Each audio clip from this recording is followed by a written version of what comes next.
Okay, ಇದಿಷ್ಟು ಮಾತುಗಳನ್ನ ಪ್ರೀತಮ್ ಗೌಡ ಇವತ್ತಿನ ಸಭೆಯಲ್ಲಿ ಹೇಳಿರುವಂತದ್ದು. ಏನಂತ, ನಾವೆಲ್ಲರೂ ಕುಟುಂಬ ರಾಜಕಾರಣದ ವಿರುದ್ಧ ಹೋರಾಡಬೇಕು, ಅದು ರಾಷ್ಟ್ರದಲ್ಲೂ ಇದೆ, ರಾಜ್ಯದಲ್ಲೂ ಇದೆ, ಇನ್ಕ್ಲೂಡಿಂಗ್ ಮಂಡ್ಯದಲ್ಲೂ ಇದೆ. ಯಾರಿಗೆ ಹೇಳ್ತಾ ಇದ್ದಾರೆ ಹಾಗಾದ್ರೆ? ಯಾರಿಗೆ ಕೊಟ್ಟಂತಹ ಟಾಂಟ್ ಇದು?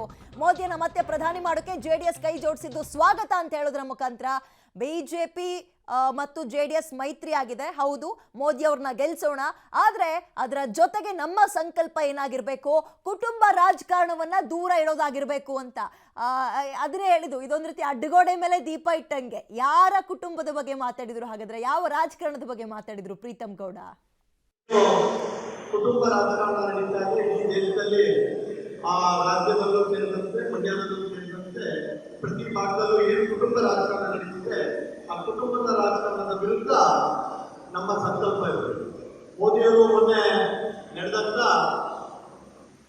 ನವಮತದಾರರ ಸಮಾವೇಶದಲ್ಲಿ ಯುವ ಮತದಾರರನ್ನ ಉದ್ದೇಶಿಸಿ 5,000ಕ್ಕೂ ಹೆಚ್ಚು ಸ್ಥಳಗಳಲ್ಲಿ ಮೊದಲನೇ ಬಾರಿಯ ಮತದಾರರನ್ನ ಉದ್ದೇಶಿಸಿ ಮೋದಿಯವರು ಭಾಷಣ ಮಾಡ್ತಾ ಇದ್ದಾರೆ.